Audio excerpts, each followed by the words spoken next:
Hello students, कैसे हैं आप? Hope you are doing well. तो आज हम पढ़ेंगे क्लास 11th की एनसीईआरटी की बुक स्नैपशॉट्स के chapter the ghat of the only word, जिसके राइटर हैं अमिताभ घोष। अमिताभ घोष के एक मित्र थे आगा शाहिद अली, जिन्हें पता चला कि उन्हें कैंसरस ब्रेन ट्यूमर है और उनकी मृत्यु नज़दीक है। तो उन्हें अमिताभ से कहा कि मेरी मृत्यु के बाद मेरे बारे में कुछ लिखना, और अपने वादे के मुताबिक अमिताभ घोष ने लिखा the ghat of the only word. आइए इस चैप्टर के बारे में पढ़ते हैं, इसकी डीप स्टडी करेंगे वर्ड बाय वर्ड, ताकि आपको इस लेसन को समझने में आसानी हो। The first time that Agha Shahid Ali spoke to me about his approaching death was on 25 April 2001। पहली बार जब आगा शाहिद अली ने मुझसे अपनी आने वाली मृत्यु के बारे में मुझसे बात की, वह दिन था 25 April 2001। The conversation began routinely. वार्तालाप हमेशा की तरह शुरू हुआ। I had telephone to remind him that we had been invited to a friend's house for lunch. मैंने उसको ये याद दिलाने के लिए फ़ोन किया था कि हमें दोपहर के खाने के लिए एक दोस्त के घर पर बुलाया गया है, and that I was going to come by his apartment to pick him up। और मैं उसको अपने साथ ले चलने के लिए उसके अपार्टमेंट के पास से होकर निकलूँगा। Although he had been under treatment for cancer for some 14 months। हालांकि वो कैंसर के इलाज के लिए 14 महीनों से उसका इलाज चल रहा था। Shahid was still on his feet and perfectly lucid. Lucid का मतलब होता है मानसिक रूप से स्वस्थ। शाहिद पूरी तरह से बिना किसी सहारे के अपने पैरों से चल सकता था और बिल्कुल मानसिक रूप से स्वस्थ था, except for occasional lapses of memory. बजाय इसके कि कभी कभी उसकी याददाश्त क्षीण हो जाती थी। I heard him thumbing through his engagement book. मैंने अंगूठे की सहायता से उसे उसकी नियुक्ति पुस्तिका के पन्ने खोलते हुए सुना। And then suddenly he said, oh dear, I can't see a thing. और फिर उसने अचानक से मुझसे कहा, अरे प्रिय, मैं कुछ भी नहीं देख सकता। There was a brief pause. वहाँ वो थोड़ी देर के लिए रुका। And then he added, I hope this doesn't mean that I am dying. मुझे आशा है कि इसका मतलब ये बिल्कुल नहीं है कि मैं मरने वाला हूँ। Although Shahid and I had talked a great deal over the last many weeks. हालांकि शाहिद और मैं पिछले कई सप्ताह से काफ़ी बातें कर रहे थे। I had never before heard him touch on the subject of death. फिर भी मैंने उसको मृत्यु के बारे में बात करते हुए कभी नहीं सुना था। I didn't know how to respond. मैं नहीं जानता था इसकी प्रतिक्रिया कैसे दी जाए। His voice was completely at odds with the content of what he had just said. उसकी आवाज़ पूर्णता से भिन्न थी और what he had just said, जिस भी विषय में उसने मुझसे बात की थी। Light to the point of jocularity. Jocularity का मतलब होता है मजाक, और वो हंसी मजाक के बिंदु तक हल्की थी। आई मम्बल्ड समथिंग इनॉक्वस। इनॉक्वस का मतलब होता है जो हानिकारक ना हो। तो मैंने ऐसा कुछ बुदबुदाते हुए कहा जो हानिकारक नहीं था। No Shahid, of course not. नहीं शाहिद, वास्तव में बिल्कुल नहीं। यू विल बी फाइन, तुम अच्छे हो जाओगे। He cut me short. उसने मेरी बात बीच में ही काट दी। In a tone of voice that was at once quizzical. Quizzical का मतलब होता है हास्यास्पद, बेढंगी। And direct. He said, when it happens I hope you will write something about me. उसकी आवाज़ में जो स्वर थे वो हास्यास्पद होने के साथ ही स्पष्ट भी थे, और उसने मुझसे कहा था कि जब ऐसा हो जाए तो मुझे आशा है कि तुम मेरे बारे में कुछ लिखोगे। Now move on to the next page. I was shocked into silence, and a long moment passed before I could bring myself to say the things that people say on such occasions. मैं इतना आहत हो गया कि मेरी बोलती बंद हो गई, और काफ़ी समय बाद मैं कुछ कहने लायक हो पाया जब लोग ऐसे अवसरों पर कुछ कहते हैं। Shahid, you will be fine, you have to be strong. Shahid, तुम ठीक हो जाओगे, तुम्हें मजबूत रहना है। From the window of my study I could see a corner of the building in which he lived some 8 blocks away. अपने अध्ययन कक्ष की खिड़की से मैं उस इमारत के एक कोने को देख सकता था जिसमें वो रहता था, जो लगभग 8 ब्लॉक की दूरी पर था। It was just a few months since he moved there. अभी कुछ महीने ही हुए थे जब वो इस मकान में गया था।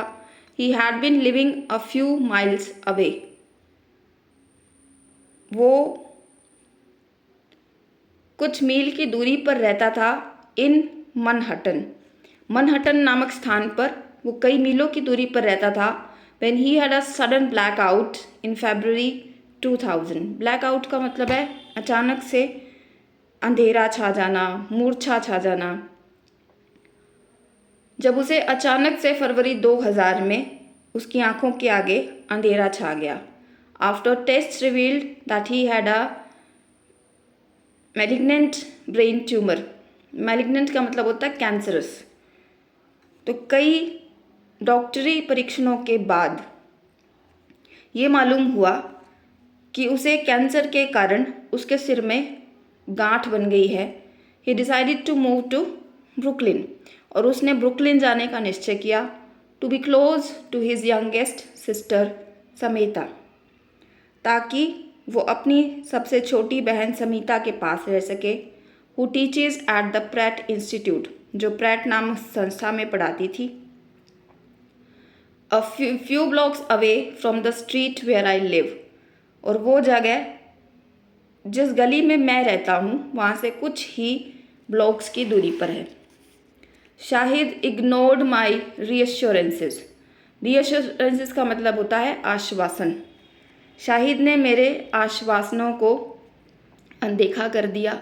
He began to laugh, and it was then that I realized that he was dead serious. वो हंसने लगा, और तब मैंने महसूस किया कि वो बहुत ज़्यादा गंभीर था। I understood that he was entrusting me with a quite specific charge. Entrusting का मतलब होता है सौंपना। मुझे ये समझ में आ गया कि वो मुझे एक बहुत बड़ी जिम्मेदारी सौंप रहा था। He wanted me to remember him not through the spoken recitatives of memory and friendship. वो चाहता था कि मैं उसकी यादों को और उसकी मित्रता को केवल मौखिक अभिवृत्तियों के माध्यम से नहीं, but through the written words, बल्कि लिखे हुए शब्दों के माध्यम से याद रखूं। Shahid knew all too well that for those writers for whom things become real only in the process of writing। और शाहिद इस बात को बहुत अच्छी तरह से जानता था कि उन लेखकों के लिए चीज़ें तभी वास्तविक बनती हैं जब वो लिख दी जाती हैं, लेखन की प्रक्रिया में आती हैं। There is an inbuilt resistance to dealing with loss and बेरीवमेंट।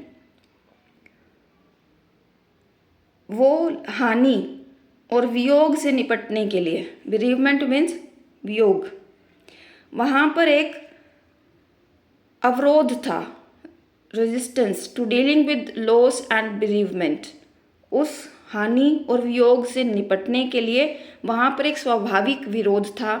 He knew that my instincts would have led me to search for reasons to avoid writing about his death। वो जानता था कि मेरी मूल प्रवृत्तियाँ instinct would have led me to search for reasons, मुझसे ऐसे कारणों की तलाश कराएंगी जिससे मुझे उसकी मृत्यु के बारे में लिखने से बचा जा सके। I would have told myself that I was not a poet। जैसे कि मैं खुद से कहता हूँ कि मैं कवि नहीं हूँ। That our friendship was of recent date, कि हमारी मित्रता अभी हाल ही में हुई है। And there were many others who knew him much better। और वहाँ और भी बहुत से लोग हैं जो उसे मुझसे ज़्यादा अच्छी तरह से जानते हैं। And that there were and would be writing from great understanding and knowledge, और जो ज़्यादा अच्छे तरीके से, बेहतर समझ के साथ और ज्ञान के साथ मुझसे ज़्यादा बेहतर लिख सकते हैं। All this Shahid had guessed and he had decided to shut off those routes while there was still time. Shahid ये सब जानता था, उसने इस बात का अंदाज़ा लगा लिया था और इसे सुनिश्चित करने के लिए उसने अपनी मृत्यु से पहले ही मुझसे ये वचन ले लिया था कि तुम्हें मेरे बारे में निश्चित रूप से लिखना ही होगा। You must write about me, तुम्हें मेरे बारे में निश्चित रूप से लिखना ही होगा। Clear though it was that his imperative would have to be acknowledged. ये बात स्पष्ट थी कि इस अधिकार पूर्वक दिए गए आदेश को स्वीकार कर लिया जाना चाहिए। I could think of nothing to say, मैं कुछ भी कहने के बारे में नहीं सोच सकता था। What are the words in which one promises a friend that one will write about him after his death. वो क्या शब्द हो सकते हैं जिनमें कोई मित्र अपने मित्र से ये वादा करे कि वो उसकी मृत्यु के बाद उसके बारे में कुछ लिखेगा। Finally I said Shahid I will do the best I can.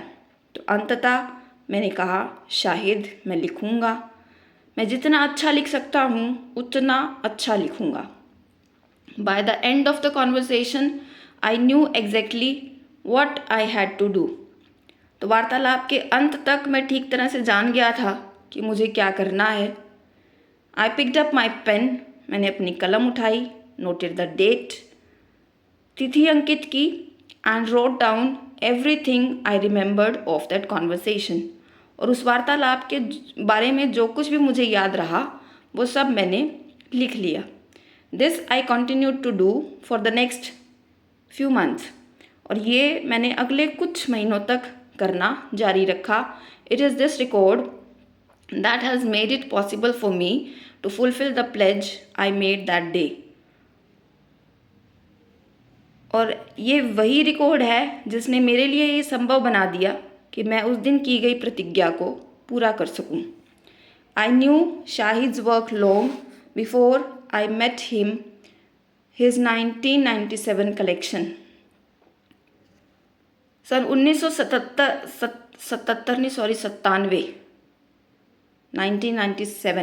सन 1997 में उसका जो संग्रह था the country without a post office, इसने had made a powerful impression on me, मुझ पर बहुत गहरा प्रभाव डाला था। I knew Shahid's work long before I met him, मैं शाहिद को मिलने से बहुत पहले समय से उसके काम को जानता था।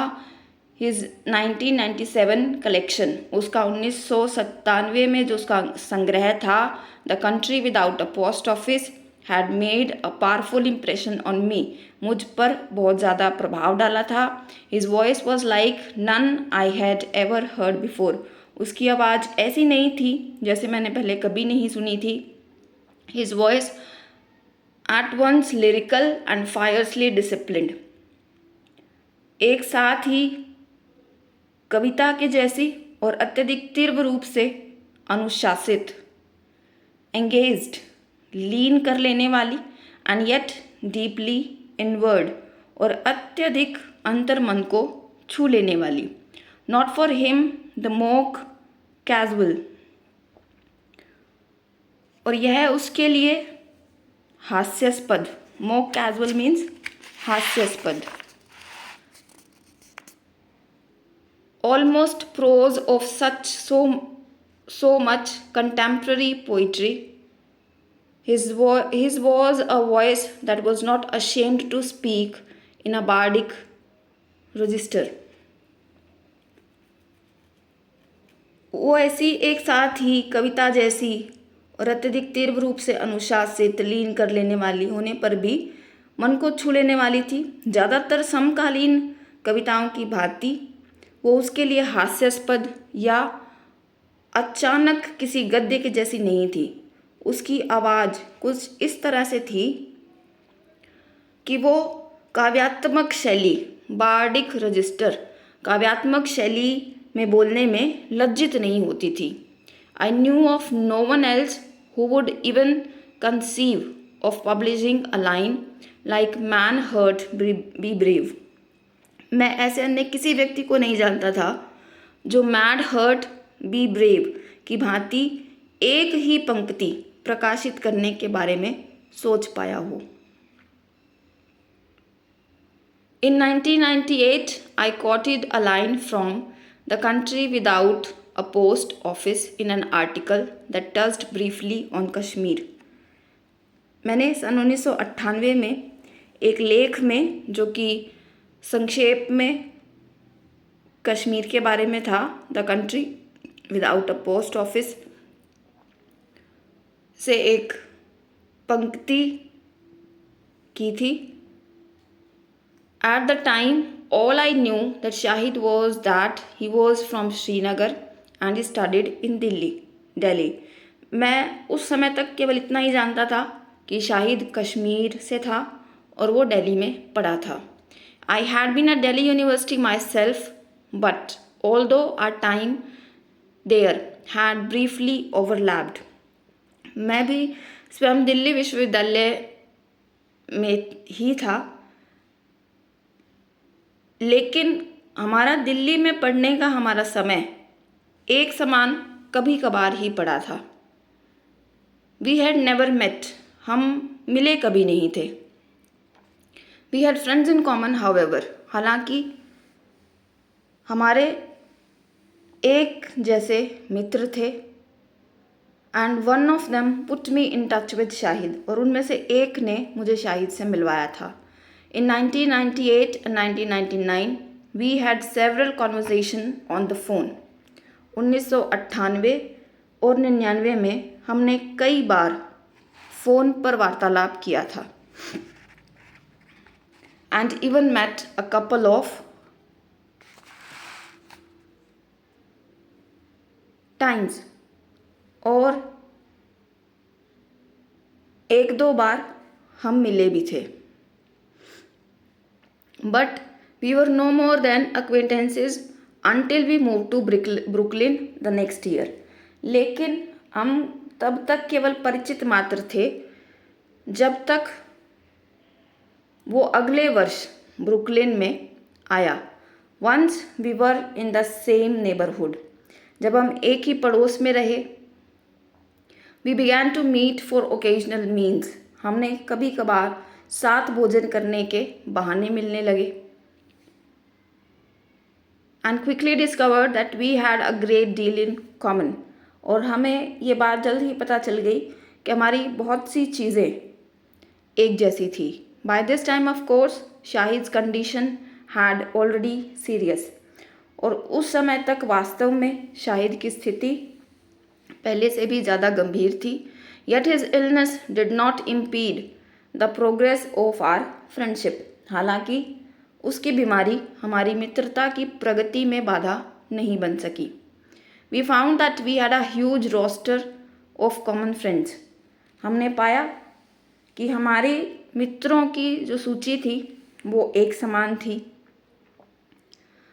इन America, in India, America and elsewhere, Bharat में, अमेरिका में और अन्य देशों में भी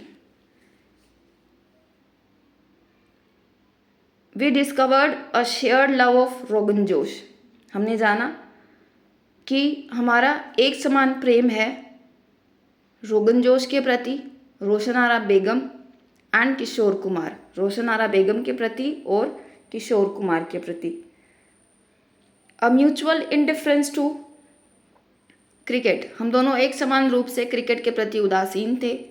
and an equal attachment to old Bombay films, और बम्बई की पुरानी फिल्मों से एक समान लगाव था।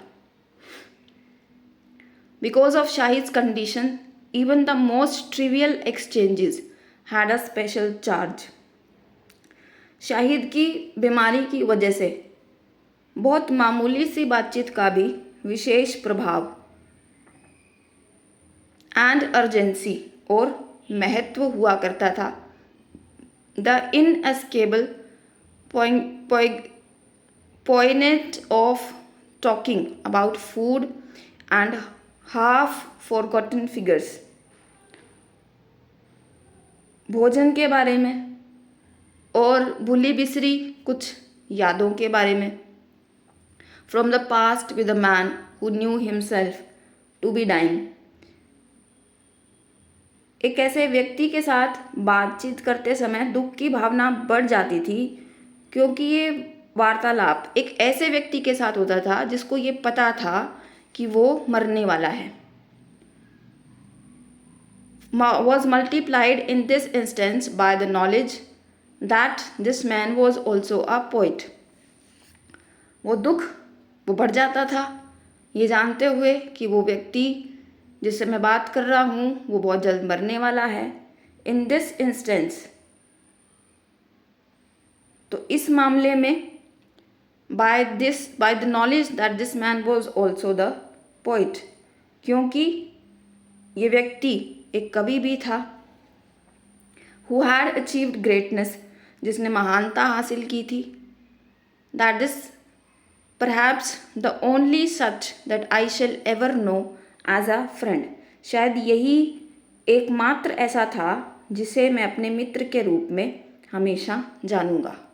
One afternoon the writer Suketu Mehta, who also lives in Brooklyn, joined us for lunch. एक दोपहर को लेखक सुकेतु मेहता, जो कि ब्रुकलिन में ही रहता था, उसने हमारे साथ दोपहर का भोजन किया। Together we has a plan for an adda, by definition a gathering that has no agenda other than conviviality. हमने मिलकर अड्डे के लिए एक योजना बनाई जिसकी परिभाषा की ये थी कि एक ऐसा मिलन केंद्र जिसका वातावरण मिलनसार हो लेकिन जिसका कोई मुद्दा ना हो। एजेंडा मीन्स मुद्दा। Shahid was enthusiastic and we began to meet regularly. Shahid उत्साही था और हम नियमित रूप से मिलने लगे। From time to time other writers would join us, समय समय पर अन्य लेखक भी हमारे पास आने लगे।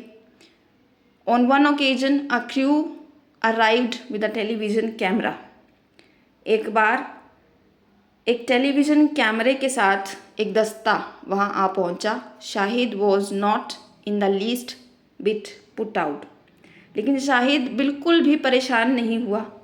I am so shameless, I just love the camera, उसने कहा मैं इतना बेशरम हूँ कि मैं केवल कैमरे को प्रेम करता हूँ। Shahid had a sorcerous ability to transmute the mundane into the magical.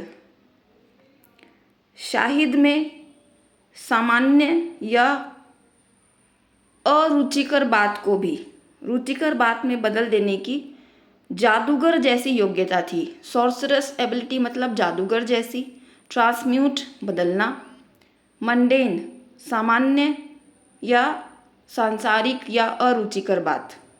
Once I accompanied Iqbal, एक बार मैं इकबाल के साथ गया, जो कि हिज ब्रदर, इसका भाई था, एंड हिना हिज सिस्टर, और हिना जो कि उसकी बहन थी, on a trip to fetch him home from hospital, उसको हॉस्पिटल से घर लाने के लिए। This was on 21st May, but that time he had already been through several unsuccessful operations. इस समय तक उसके कई असफल ऑपरेशंस हो चुके थे। Now he was back in hospital to undergo a surgical procedure.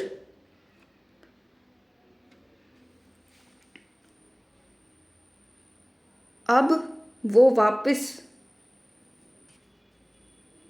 अस्पताल ले जाया गया ताकि उसे सर्जिकल प्रोसेस उसे ऑपरेशन के लिए ले जाया जा सके। That was intended to relieve the pressure on his brain, जो कि उसको दिमाग पर पड़ने वाले दबाव से मुक्ति दिलाने के लिए थे। हिज हेड वॉज शेव्ड, उसका सिर मुंडवा दिया गया, and the shape of the tumour was visible upon his bare scalp, और उसकी गंजी खोपड़ी पर, बिना बालों वाली खोपड़ी पर वो ट्यूमर की आकृति स्पष्ट रूप से दिखाई देती थी। Its edges outlined by metal structures, उसके किनारे धातु के धागों से सिल दिए गए थे। When it was time to leave the ward, a blue uniformed hospital escort arrived with a wheelchair. जब वार्ड छोड़ने का समय आया तो एक नीली पोशाक पहने हुए अस्पताल का आदमी उसे ले जाने के लिए आया, एक व्हीलचेयर के साथ। Shahid waved him away, Shahid ने उसको वापस जाने का इशारा किया। Declaring that he was strong enough to walk, ये कहते हुए कि वो इतना शक्तिशाली तो है कि वो खुद चल सके। Out of the hospital on his own, अपने आप चलकर अस्पताल से बाहर जा सके। But he was groggier than he had thought, किंतु जैसा उसने सोचा था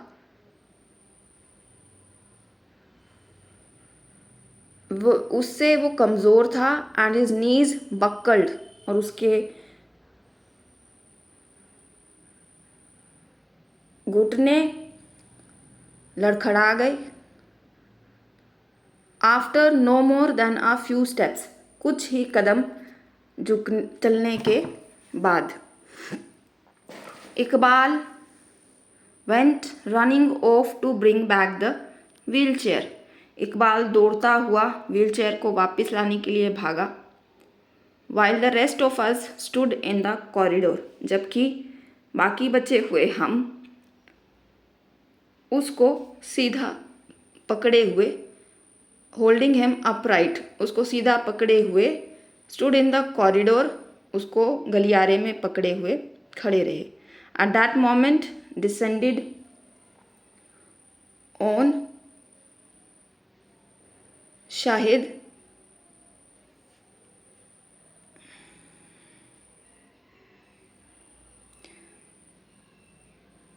at that moment, leaning against the cheerless hospital wall, a kind of rapture descending on Shahid, उसी क्षण अस्पताल की दीवार के सहारे खड़े हुए शाहिद के मन में परमानंद छा गया।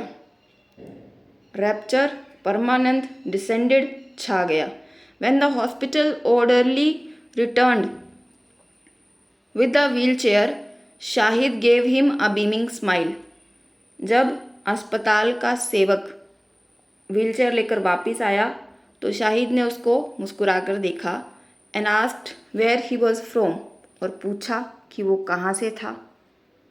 इक्वाडोर, द मैन सेड, उस आदमी ने उत्तर दिया कि वो इक्वाडोर का रहने वाला था। And Shahid clapped his hand gleefully together, और शाहिद ने प्रसन्नता से अपनी हाथों से तालियां बजाई। स्पेनिश, ही क्राइड, वो चिल्लाया, पूरा जोर लगाकर चिल्लाया। Spanish at the top of his voice, पूरा जोर लगाकर। I always wanted to learn English, Spanish, मैं हमेशा से स्पेनिश सीखना चाहता था। Just to read Lorca, Lorca एक स्पेनिश कवि का नाम है। वो कहता है कि मैं लोरका की बुक्स पढ़ने के लिए मैं स्पेनिश सीखना चाहता था। शाहिज ग्रीगेरियसनेस हैड नो लिमिट, ग्रीगेरियसनेस मतलब मिलनसारिता, शाहिद की मिलनसारिता की कोई सीमा नहीं थी। Just to there was never an evening when there wasn't a party in this living room, वहाँ ऐसी कोई शाम नहीं होती थी जब उसकी बैठक में कोई पार्टी ना हो। I love it that so many people are here, उसने ही टोल्ड मी वंस, उसने ऐसा मुझे बताया था कि मुझे अच्छा लगता है कि बहुत से लोग यहाँ आते हैं। I love it that people come and there is always food, मुझे अच्छा लगता है कि बहुत से लोग यहाँ आते हैं, यहाँ हमेशा भोजन करते हैं। I love this spirit of festivity, मुझे ये आमोद प्रमोद की भावना मुझे पसंद है। Means that I don't have time to be depressed, इसका मतलब ये है कि मेरे पास निराश होने का समय नहीं है। His apartment was a spacious and airy split level, उसका अपार्टमेंट बड़ा और खूब हवादार था। On the 7th floor of a newly renovated building, एक नए पुनरुद्धार किए गए इमारत के 7वें तल पर। There was a cavernous study on the top floor, वहाँ पर सबसे ऊपरी तल पर, कैवर्नस मीन्स गुफानुमा, अंधकार में और विशाल, एक स्टडी रूम था। एंड अ वाइड टेरेस, और एक बड़ा सा छज्जा था। That provided a magnificent view of the Manhattan skyline, जहाँ से मैनहट्टन के आकाश रेखा का शानदार दृश्य देखा जा सकता था। अक्रॉस द ईस्ट रिवर, पूर्वी नदी के दूसरी ओर। Shahid loved this view of the Brooklyn waterfront sleeping, Shahid को ब्रुकलिन के तटीय भाग पर पड़ने वाली मैनहट्टन की चमचमाती हुई in like a Ghat into the east river under the glittering lights off Manhattan, Shahid को ब्रुकलिन के तटीय भाग पर पड़ने वाली मैनहट्टन की चमकती हुई रोशनी से युक्त वो दृश्य, जो कि ईस्ट नदी के घाट के समान था, वो बेहद पसंद था। The journey from the foyer of Shahid's building to the door, foyer means प्रवेश करने का हॉल या lobby. The journey from the foyer of Shahid's building to his door was a voyage between continents, शाहिद की इमारत में प्रवेश करने वाले हॉल से लेकर उसके दरवाजे तक की यात्रा दो महाद्वीपों के बीच में यात्रा करने के समान थी। On the way up the rich fragrance of rogan josh and hawk wood invade the door, और ऊपर जाते समय रोगन जोश और हॉक की तीव्र गंध लिफ्ट की स्लेटी रंग की कठोर और असुहावने आंतरिक भाग में फैल जाया करती थी।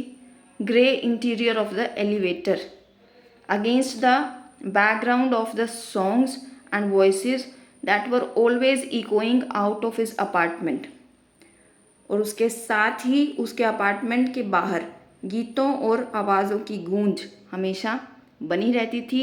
Even the ringing of the doorbell had an oddly musically sound, यहाँ तक कि उसके दरवाजे की घंटी की ध्वनि भी विचित्र रूप से संगीतमय थी। तो ये पार्ट यहीं पर ख़त्म करते हैं। नेक्स्ट पार्ट में हम बाकी का लेसन लेंगे।